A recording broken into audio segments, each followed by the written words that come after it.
오늘 함께 보실 말씀은 로마서 8장 18절에서 30절까지 말씀입니다. 로마서 8장 18절에서 30절까지 말씀입니다.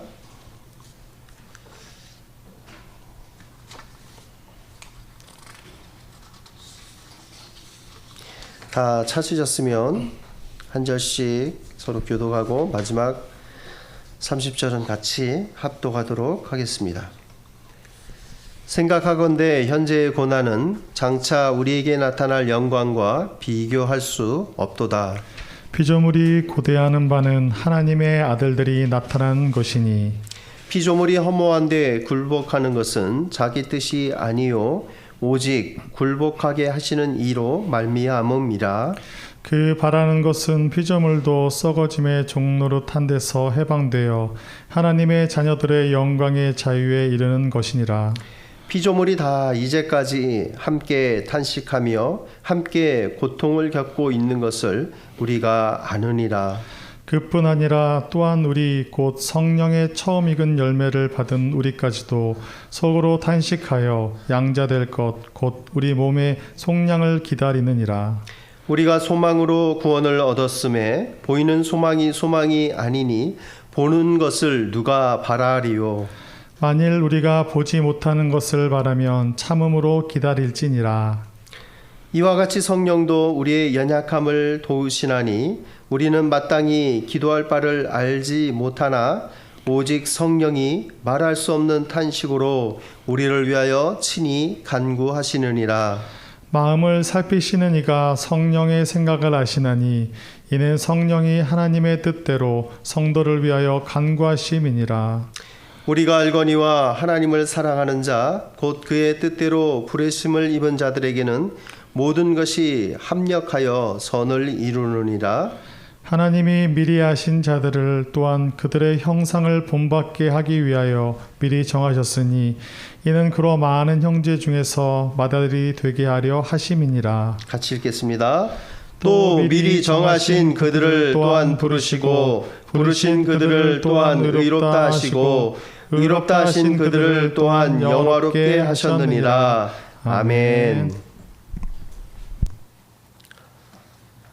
오늘은 탄식이라는 제목으로 함께 말씀을 나누도록 하겠습니다. 우리는 살면서 많은 한숨과 탄식을 하게 됩니다. 우리 내면의 그 소리들이 또한 밖으로 이제 표출될 때 한숨이나 탄식으로 나오기도 합니다. 우리가 굉장히 당황스러운 경우를 만났을 때 사람이 엄청 악한 모습을 보였을 때나 또 우리가 어떤 문제 해결점을 찾지 못해서 어찌할 바를 알지 못할 때 우리 안에 탄식이 있게 됩니다. 어떡하지? 하면서 탄식하게 되는 것입니다. 지금 우리의 상황을 보면 이 코로나의 상황을 보며 또 많은 목회자들이 성도들이 힘들어하고 있습니다. 지금의 상황을 생각하면 탄식이 날 수밖에 없습니다. 언제 끝나지? 언제 정상적인 예배로 나아가지? 라고 생각합니다. 계속적으로 이렇게 살아갈 것을 생각하면 답답해지기도 합니다. 오늘 본문 가운데는 이제 탄식이라는 단어가 등장하게 되는데 탄식은 우리만의 문제가 아닙니다. 피조물들도 하나님 앞에 탄식하고 있고 우리도 또한 하나님 앞에 탄식하고 있으며 우리를 도우시는 성령도 우리를 위해 말 없이 탄식하며 우리를 돕고 계십니다. 이제 첫 번째 살펴볼 것은 피조물들의 탄식입니다. 우리가 오늘날 마주대하는 많은 환경 문제를 보면 피조물들의 탄식을 조금이나마 이해할 수 있습니다. 그 피조물들은 사람은 아니지만 사람처럼 의인화시켜 보면 그들의 한숨과 그들의 탄식이 들리는 듯합니다. 토질과 수양이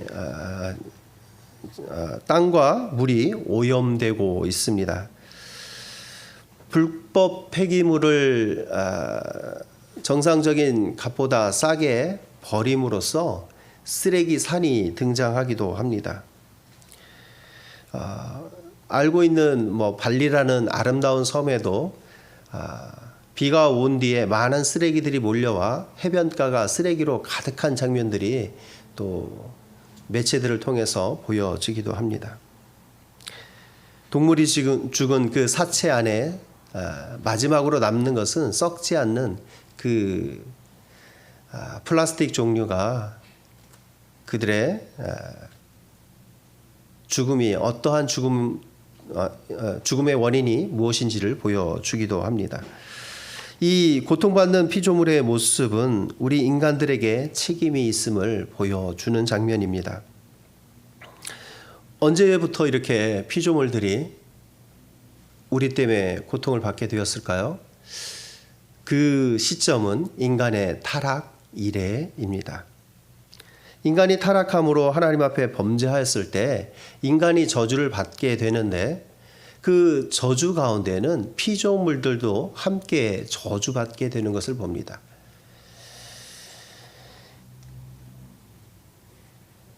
그 저주 아래 있는 피조물들은 인간과 함께 고난과 고통의 시간을 함께 하고 있고 또 미래의 영광도 인간이 회복됨과 같은 시점에 피조물들도 함께 회복을 경험하게 될 것입니다.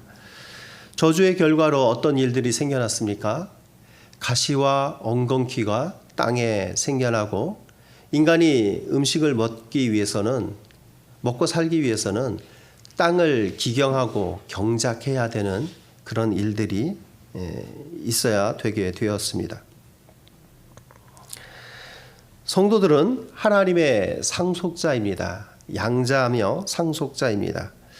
우리가 하나님 안에서 그 모든 것들을 받아서 또 다스리는 위치에 청지기로 있지만 우리가 그 위치를 잘 감당하지 못함으로 피조물들이 고통받게 되었다는 것을 우리는 생각하고 피조물과 우리가 전혀 별개가 아니다라는 것을 늘 염두에 두어야 합니다.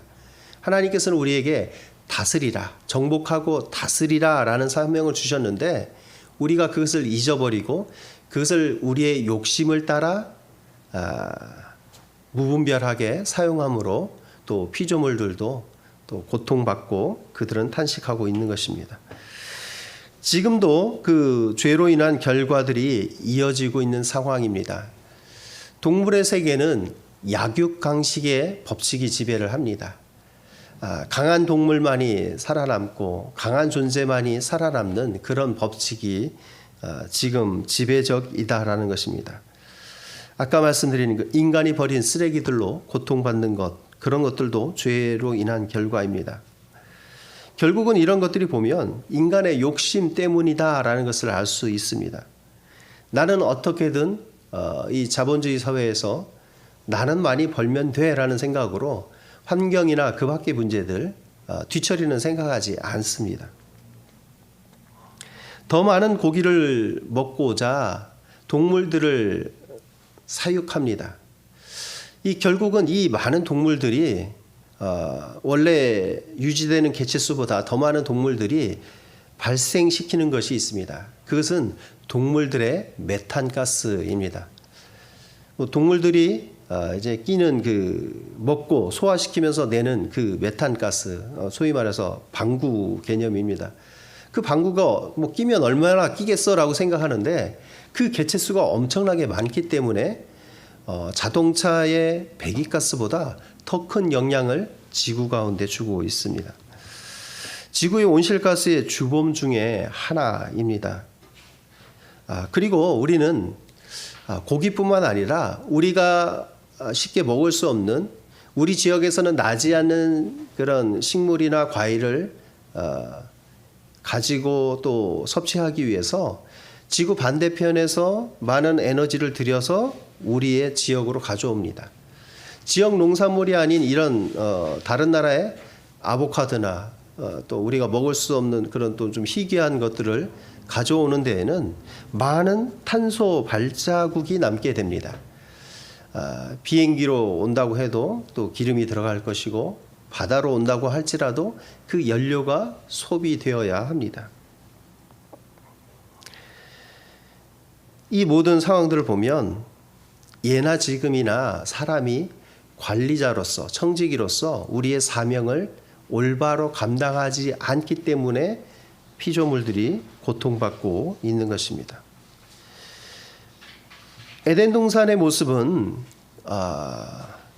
어떤 아름다운 우리가 꿈꾸고 있는 이상향을 보여줍니다. 그 안에서는 동물들이 다스리는 인간을 해칠 수 없었을 것입니다. 그런데 인간의 타락으로 말미암아 그 질서가 무너졌습니다. 동물들이 다스리는 자인 인간을 공격하게 됩니다. 이사야서에 보면 그 에덴 동산을 회복하게 될 때를 묘사해 주는 장면들이 등장합니다.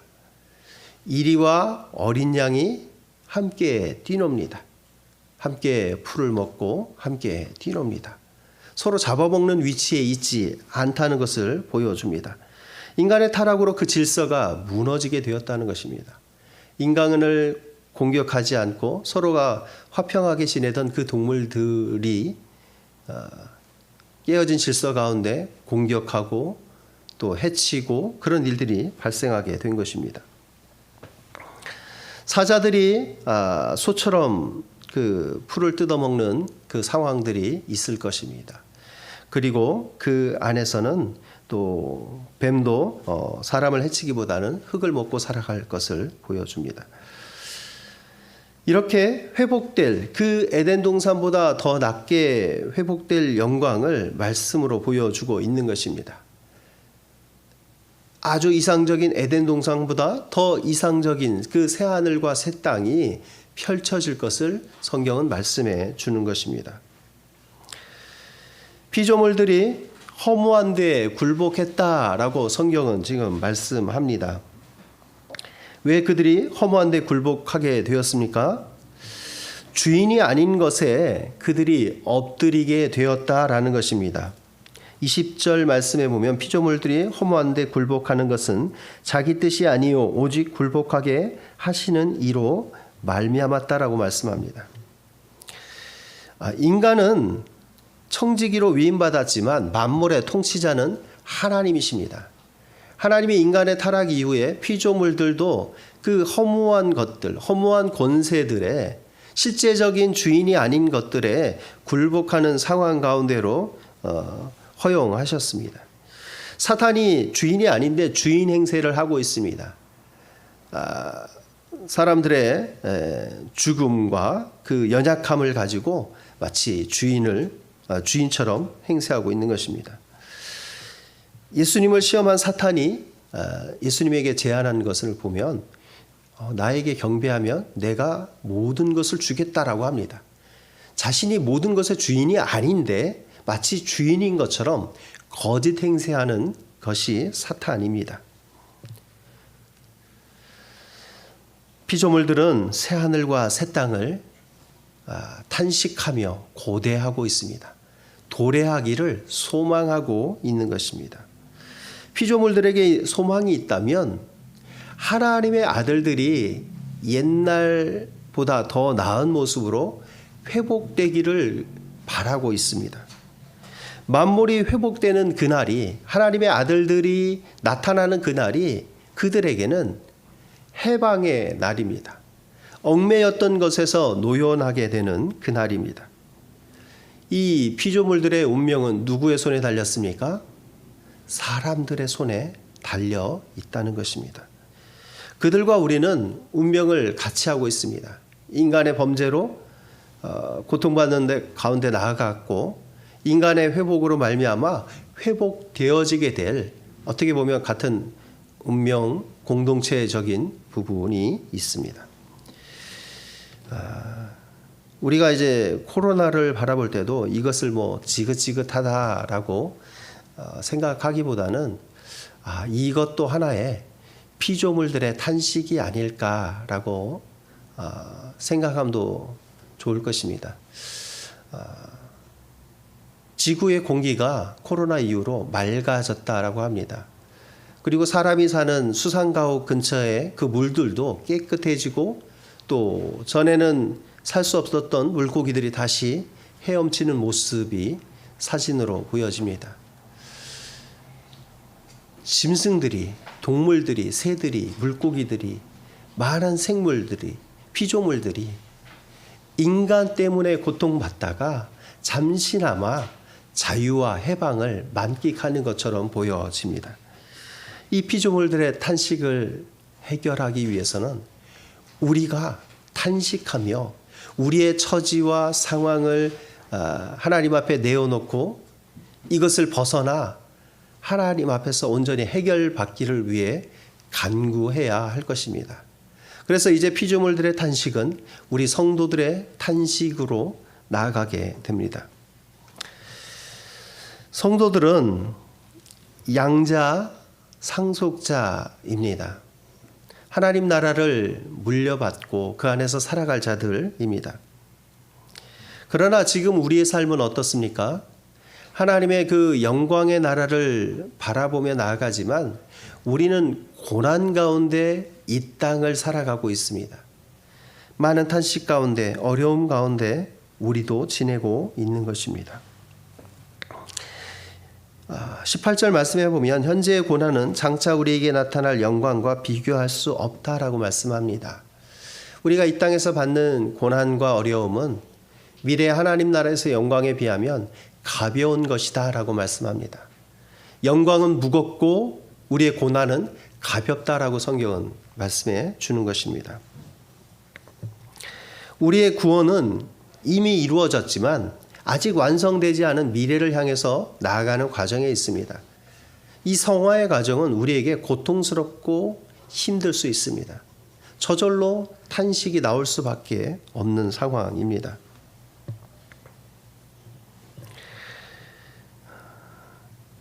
우리의 삶 속에 보면 우리가 한 단계에서 다음 단계로 나아갈 때 그 가운데는 많은 좀 어려움들이 있습니다.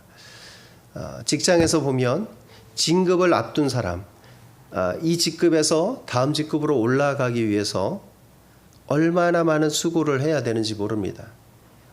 인사에 있어서 좋은 점수를 받아야 되기도 하고 실적도 있어야 되고 또한 주변의 평도 나쁘지 않아야 합니다. 그것을 위해서 얼마나 많은 시간을 또 투자를 해야 되는지 알 수 없습니다.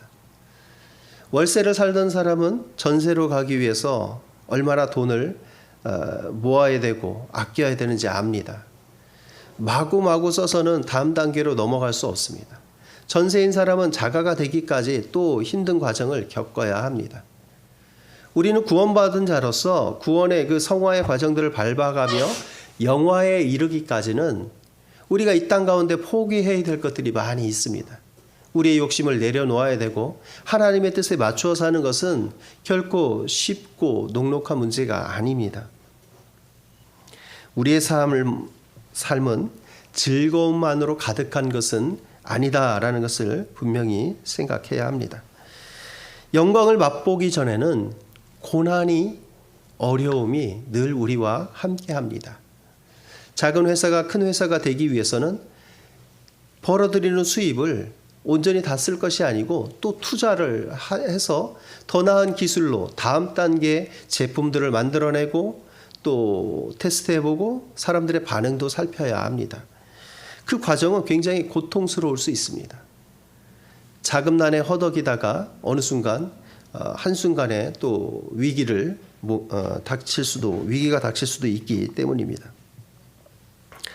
우리의 성도들은 부활의 첫 열매 되신 그 그리스도가 이루어 놓으신 구원의 열매를 또 예수 그리스도가 보내신 성령을 받은 자들입니다.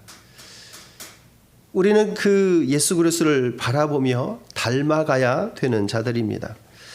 오늘 우리가 읽은 말씀 가운데에는 우리는 하나님을 사랑하는 자라고 말씀해 주고 있습니다. 28절 말씀에 보면 하나님을 사랑하는 자, 곧 그의 뜻대로 부르심을 입은 자들에 대해서 말씀해 줍니다. 우리가 하나님을 사랑하는 그 어떤 행위를 했기 때문에 하나님이 우리를 부르셨습니까? 아닙니다. 하나님의 부르심이 먼저입니다. 그런데 하나님 부르심을 받은 우리는 하나님을 사랑하는 것이 마땅합니다. 그래서 하나님을 사랑하는 자는 하나님이 부르신 자들과 동일한 의미로 사용되어지는 것입니다. 그렇습니다. 우리는 부르심을 입은 자들이고 하나님을 사랑하는 자들입니다. 그러면 하나님의 뜻에 맞게 살아가는 것이 마땅합니다.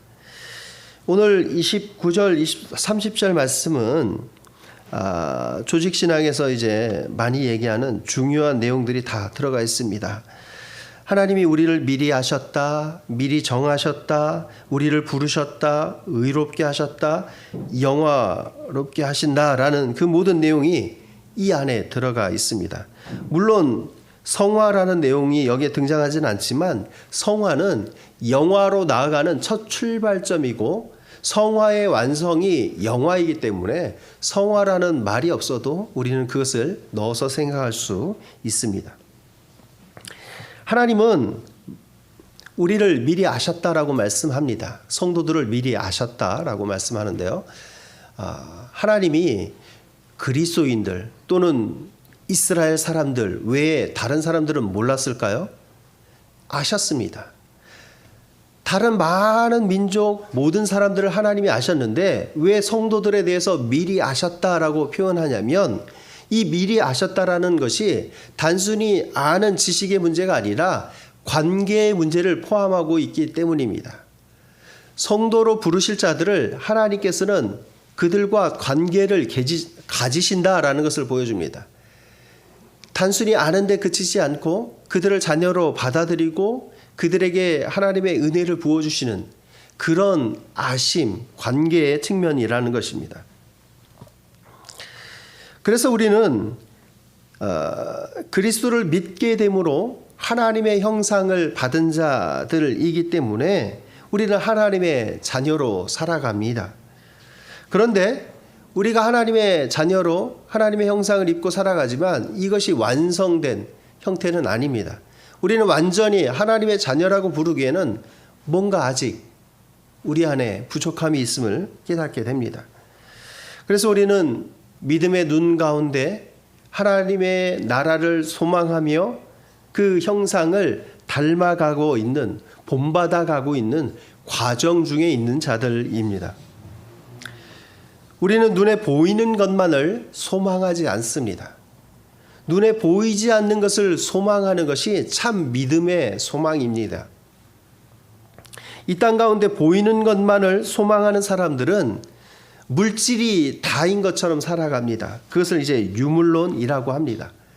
보이는 물질, 보이는 현상이 참이고 그것이 우리가 믿어야 될 바라고 생각하는 사람들은 어떤 물질적인 세계관에 갇혀서 하나님의 뜻을 바라보지 못하는 영적인 세계를 바라보는 눈이 없는 그런 상태라는 것입니다. 보이는 소망이 모든 소망이 아니다라는 것입니다. 히브리서 11장은 믿음이 바라는 것들의 실상이고 보지 못하는 것들의 증거다라고 말씀해 줍니다.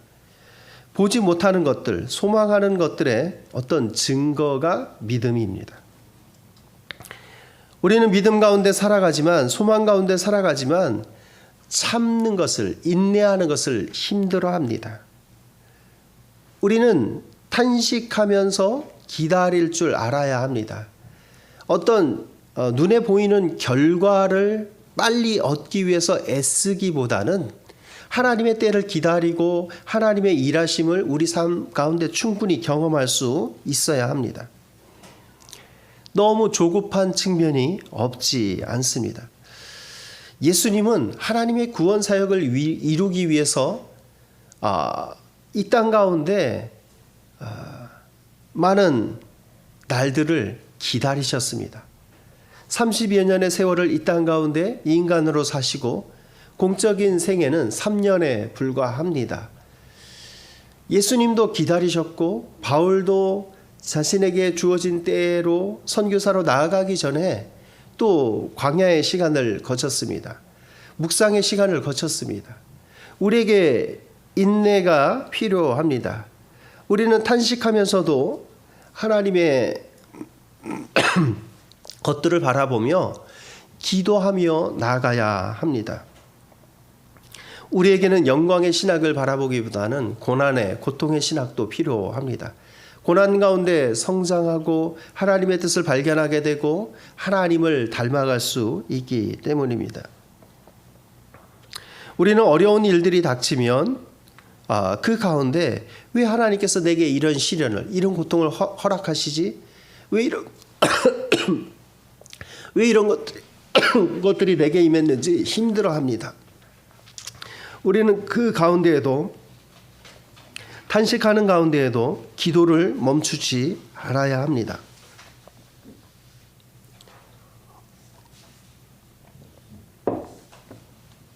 기도는 호흡이라고 이야기를 많이 합니다. 정말 호흡과 같이 기도를 많이 하십니까? 저도 그렇게 못하고 있습니다. 그런데 성경은 우리의 그 연약함을 분명히 지적해서 말씀해 줍니다.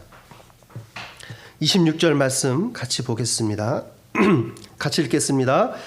이와 같이 성령도 우리의 연약함을 도우시나니 우리는 마땅히 기도할 바를 알지 못하나 오직 성령이 말할 수 없는 탄식으로 우리를 위하여 친히 간구하시느니라. 아멘.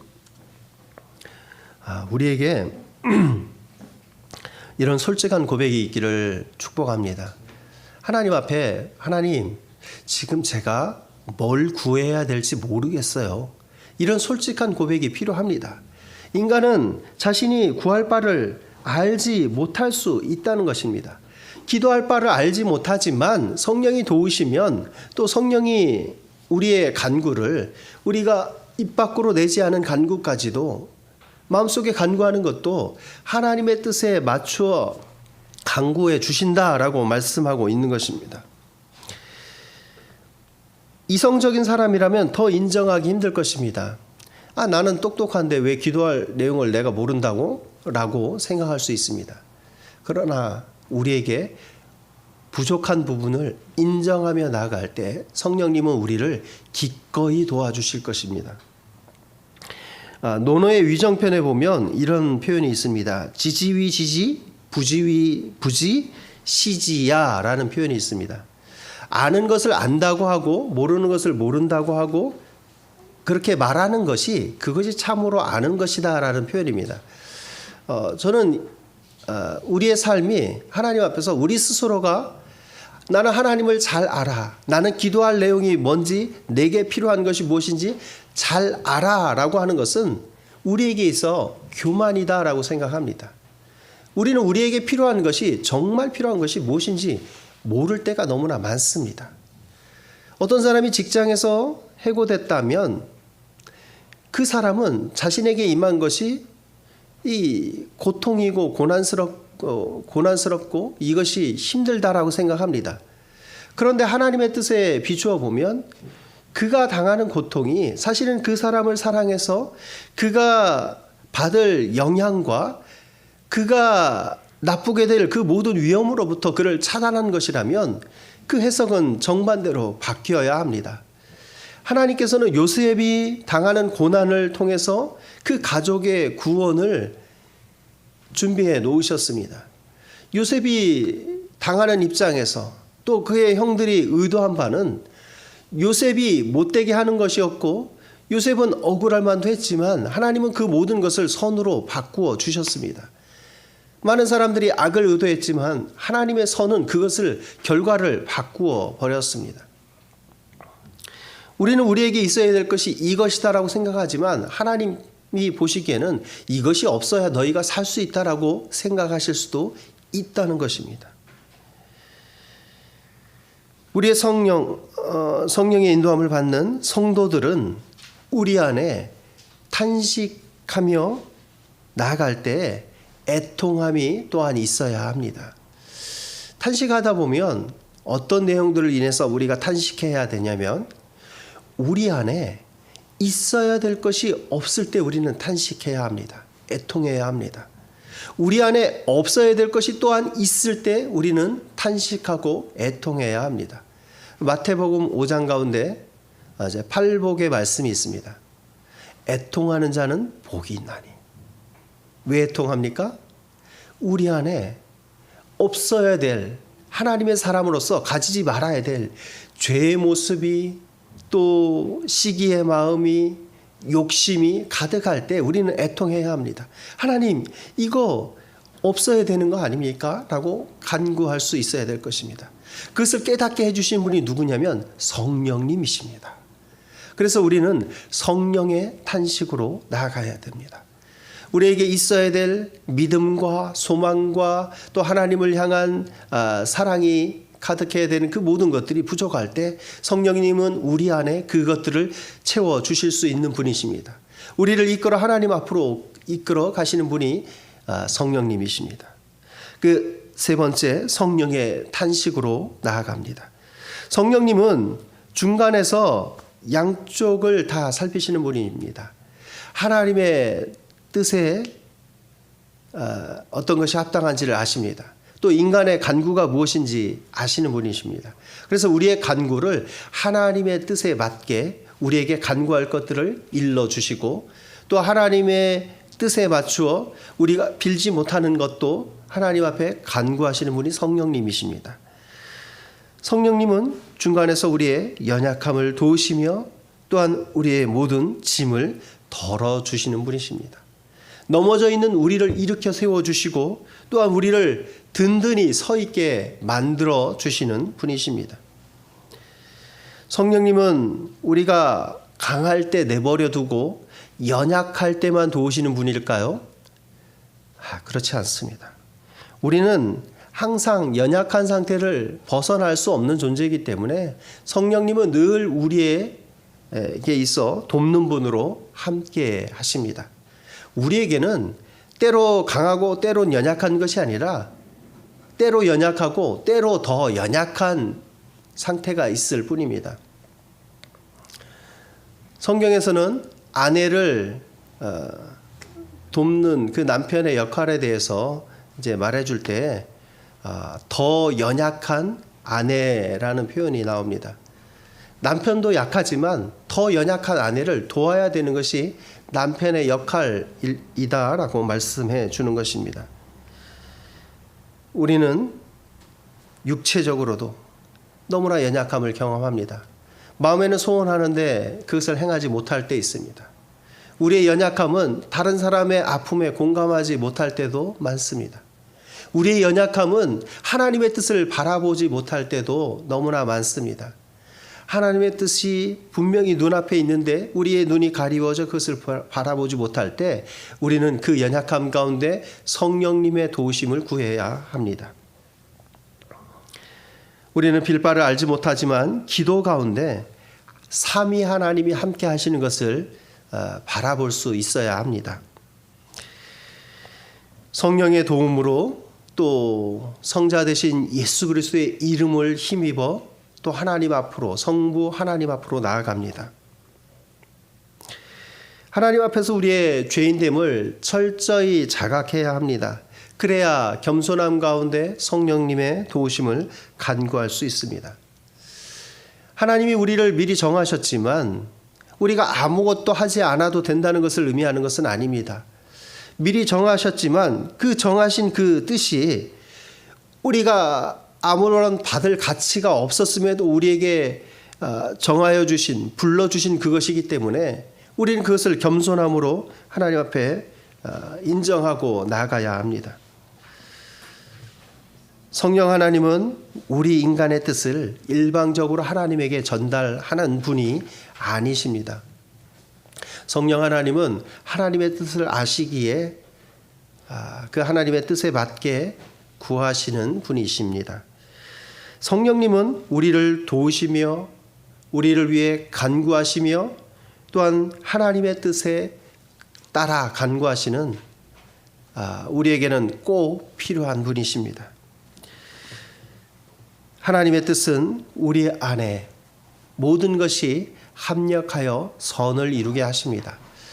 이 말씀을 잘못 해석하지 말아야 되는데요. 모든 것이 합력하여 선을 이룬다는 이 말을 우리가 모두 힘을 합쳐서 선한 결과물을 만들어내는 것처럼 오해해서는 안 됩니다. 여기서의 주어는 누구냐면 하나님이십니다. 하나님이 모든 것을 선이 되게 하신다. 하나님이 모든 것이 선을 이루기까지 서로 돕게끔 하신다라고 이해를 해야 합니다.